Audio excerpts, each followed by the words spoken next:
Welcome to the Ordinary Doula Podcast with Angie Rozier, hosted by Birth Learning, where we help prepare folks for labor and birth with expertise coming from 20 years of experience in a busy doula practice, helping thousands of people prepare for labor, providing essential knowledge and tools for positive and empowering birth experiences.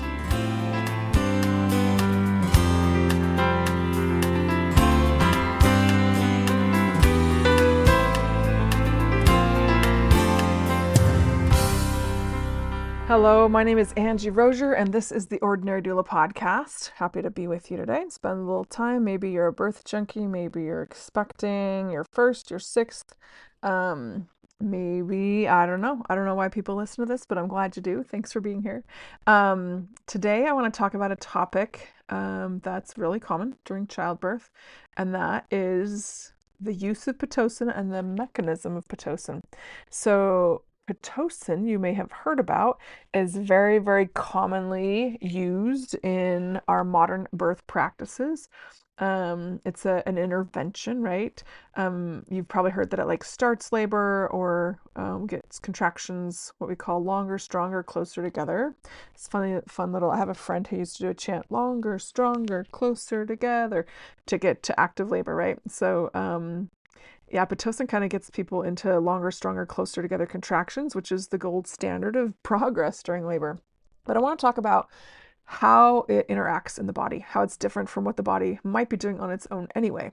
So this is not pro-Pitocin or anti-Pitocin. I've seen tons of clients, dozens have unmedicated labors with Pitocin use at some point, right? I've seen people not use any Pitocin at all, of course. So it's quite pretty common. I call it, my little fun phrase for Pitocin is, it's like candy on Halloween in the hospital. They kind of hand it out to everybody. It's a very commonly used medication. Some people are wary of it. A lot of the clients I work with are like, oh, I don't want Pitocin. I hear contractions are worse with Pitocin. We're going to kind of talk about that and get a little understanding so you can make good decisions throughout the process, because there are ways to use it judiciously and still keep integrity to your goals and stuff. So what is Pitocin? Pitocin is a lab created, it's a synthetic version of oxytocin, which is a hormone, right? Pitocin is, you'll see a bag of Pitocin, it's about 300 cc's of saline and about 30 to 40 cc's of Pitocin itself.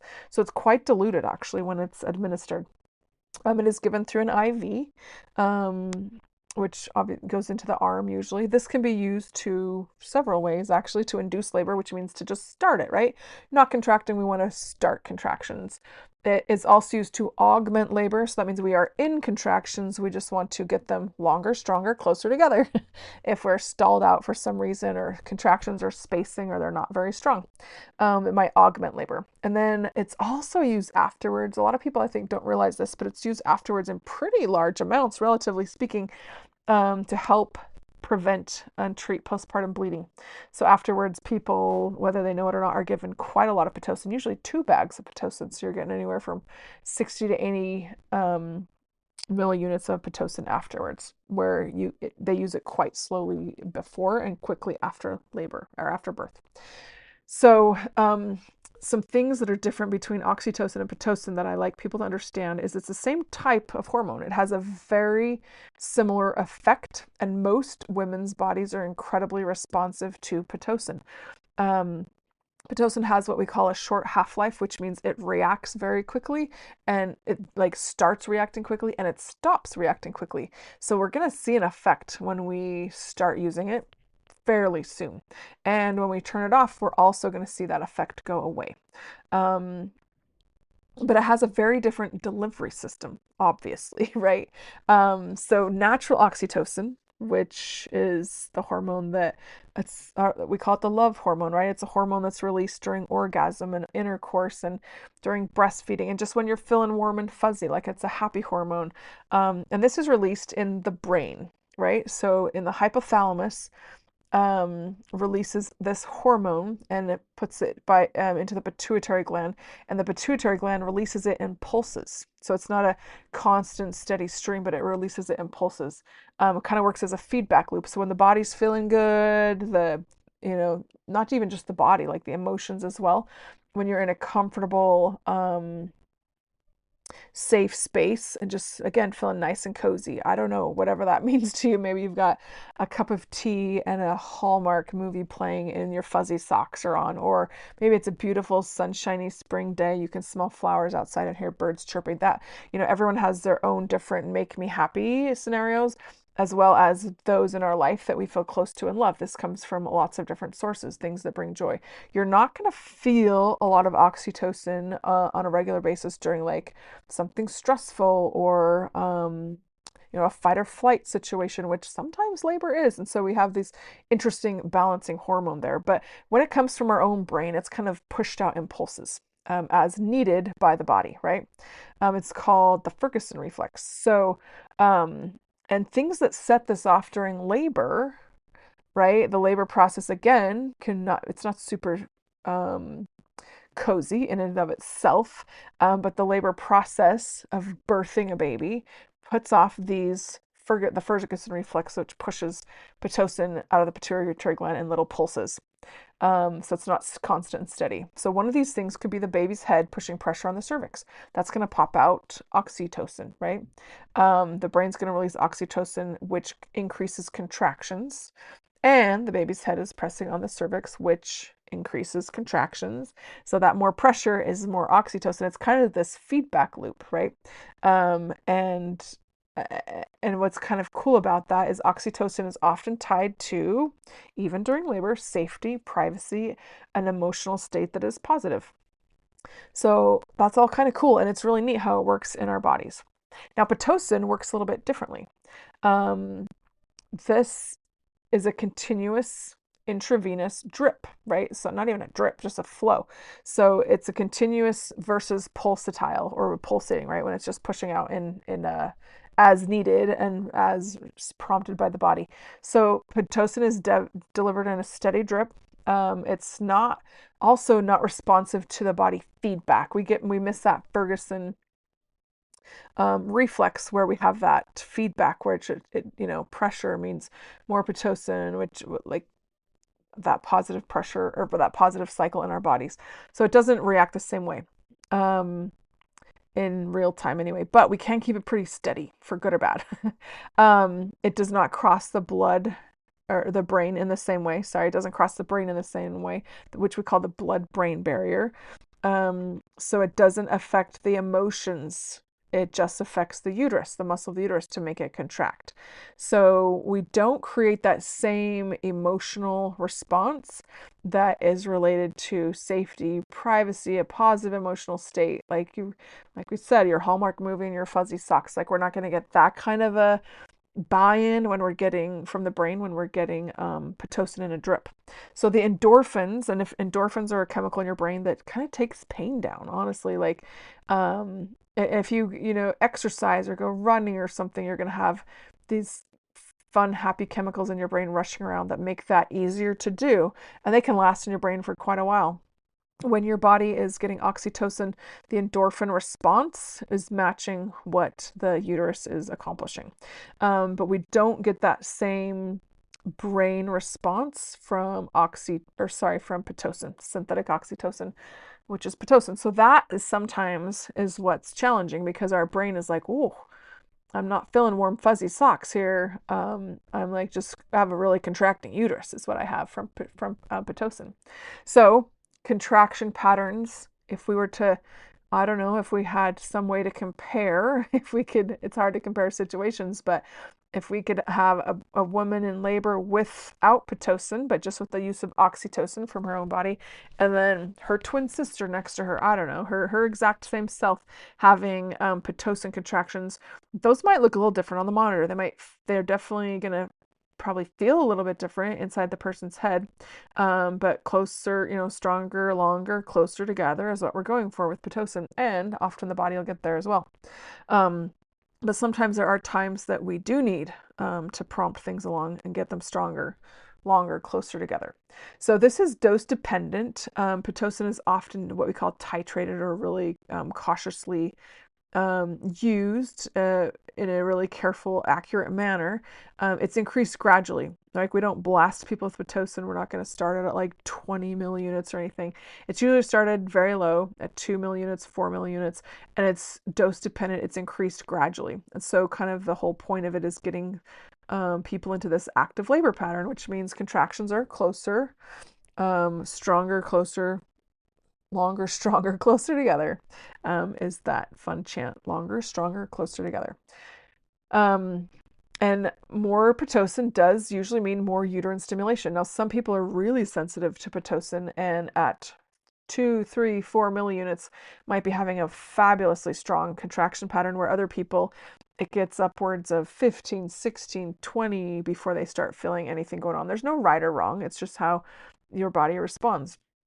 20 is kind of the max they'll go to without a really good assessment from a provider to see if they could or should go higher than that. I have seen it go up to 30 and 40 several times, but that is pretty rare. And that assessment is going to include using an IUPC to determine the strength, the actual strength of the uterine contractions, to see if it's safe to go stronger. And it does require, breaking the bag of waters to do that. So it can go quite high, but most people don't need that. So how this feels in labor, this is what I often hear people are worried about. They're like, oh, I don't want contractions to be harder. Like, I don't want to bring on any more. So I kind of want you to connect physiology to experience, right? So contractions may, with Pitocin, feel more intense. They may build up more quickly. Like they just would just 0 to 60, 0 to 100 maybe in very quickly. So usually a contraction is this nice wave looking thing, right? It goes up gradually, it peaks, and it comes down gradually. Sometimes with Pitocin, we jump to that peak a little bit higher, but not always, for sure, not always. So the laboring person may fatigue more quickly. They may request some kind of pain relief or analgesic or something where they didn't want to, or may request it sooner. However, there are a lot of other things we can do to create comfort around Pitocin, right? So if Pitocin is needed in whatever situation, we can create some endorphin use in other ways, right? So that could be being in that safe place, being comfortable, feeling private, feeling supported, adding comfort tools to that. Maybe that's caressing the back. And we can release oxytocin from the brain and the endorphins that follow it with other ways. So maybe that's being in the water or in the shower. Maybe that's having some time with your partner. We have many a time with my mentor, she would send people into the bathroom. She's like, go use some oxytocin, go get it going on in the bathroom, and or whatever, would leave the room too. And so I have seen that work really well too. So if we feel compelled or in whatever situation have to use Pitocin, which is quite common, we can also call upon those endorphins in different ways and add more support, more quality coping tools around that so that it is easier to cope with. Now, I will say that people can still, like I said, I've seen it so many times, they still do a totally unmedicated birth with the use of Pitocin. Whether it's later during labor, Pitocin's used a little bit. Sometimes we see it at pushing. If the contractions kind of space out and the mom's super tired, we might use a little boost of Pitocin at that point.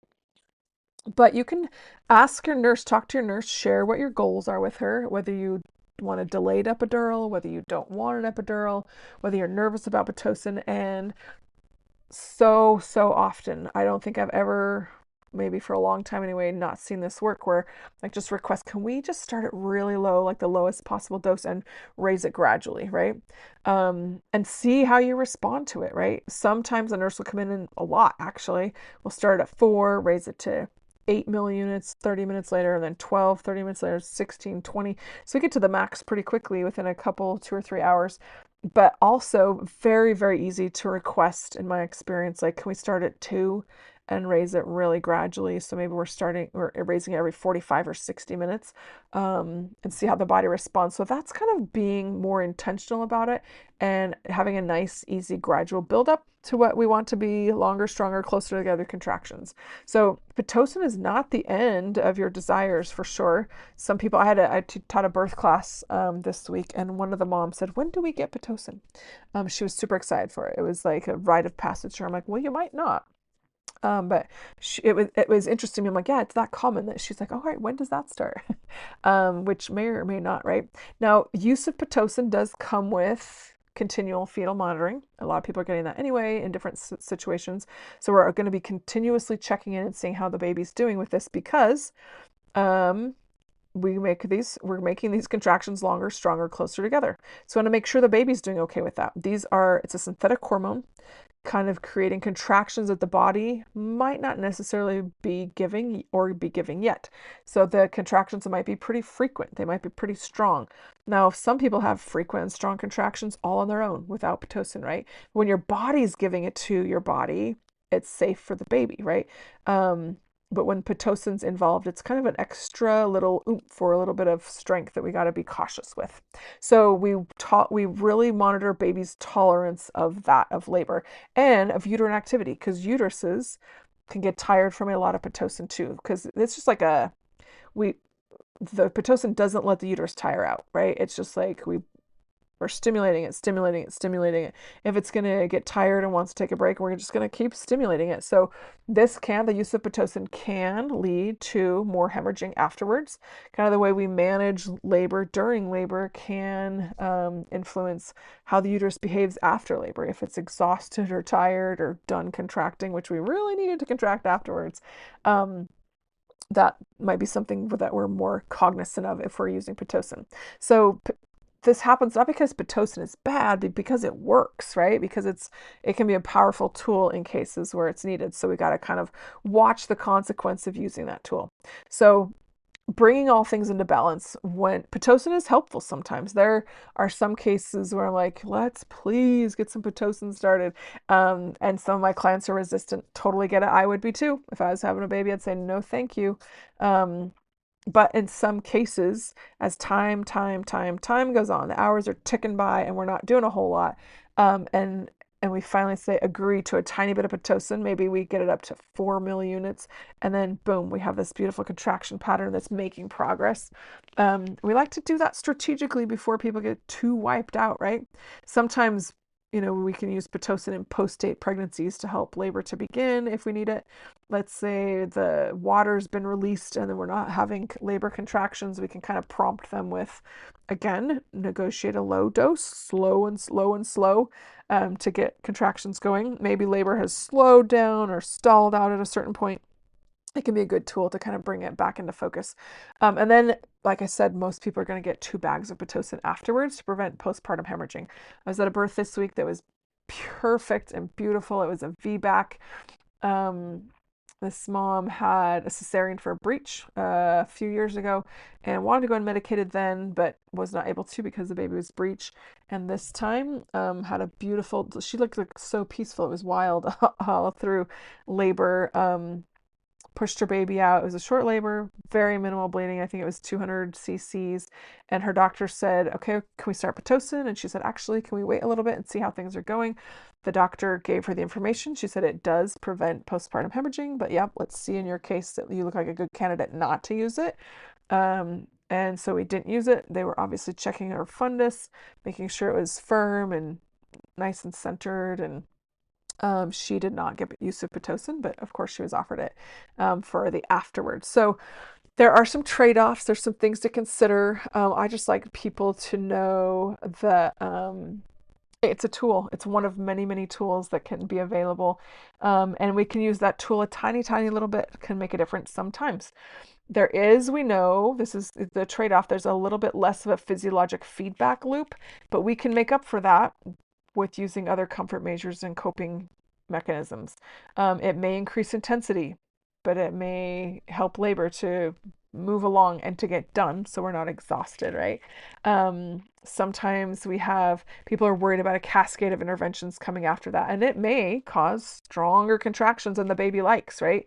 Or than the uterus likes, or than the mom who's experiencing it likes. So that might lead to pain relief, which, is a tool that is available anyway.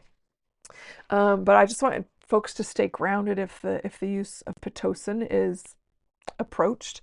Doulas can obviously support you during this, your partner, other family members can, and you can just kind of go into this in a really practical sense and still be empowered with education, information, and then continued tools that you're going to use, right? So continued position changes, continued and increased use of breathing and relaxation tools, rest and support for rest between contractions, maintaining a calm environment, getting endorphins in other ways, whether that's through massage, effleurage, scents, the tub, a shower, whatever that might be.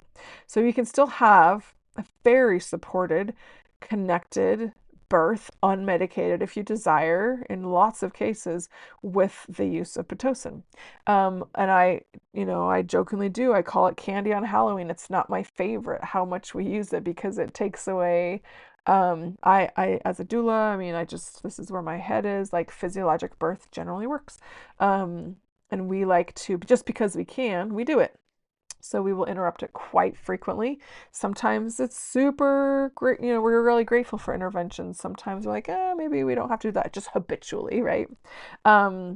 So kind of to wrap things up, Pitocin isn't all about just being fearful of stronger contractions, right?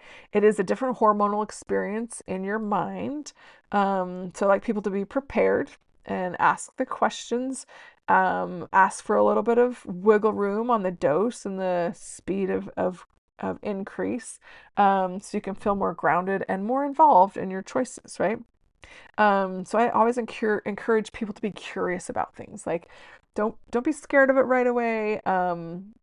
But kind of just be curious and learn. Ask the questions so that you can learn, and kind of know what all of your options are. Like I said, I've seen so many people have really great unmedicated labors with Pitocin. Not the end of the world. And who doesn't like candy on Halloween, I guess?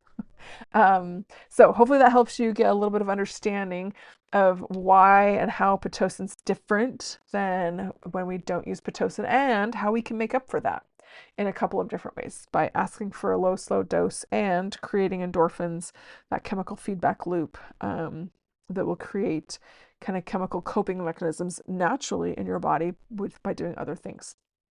So that's my little take on Pitocin. It's a great tool in some cases. Is it overused? Absolutely. But are we grateful for it? Yeah, in a lot of cases we are.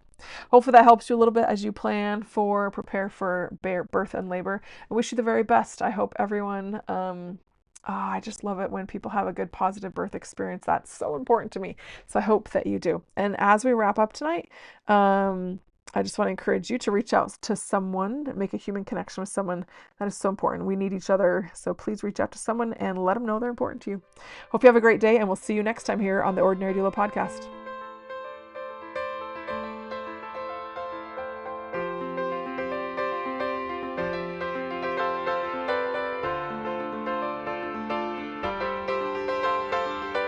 Thank you for listening to the Ordinary Doula podcast with Angie Rozier, hosted by Birth Learning. Episode credits will be in the show notes. Tune in next time as we continue to explore the many aspects of giving birth.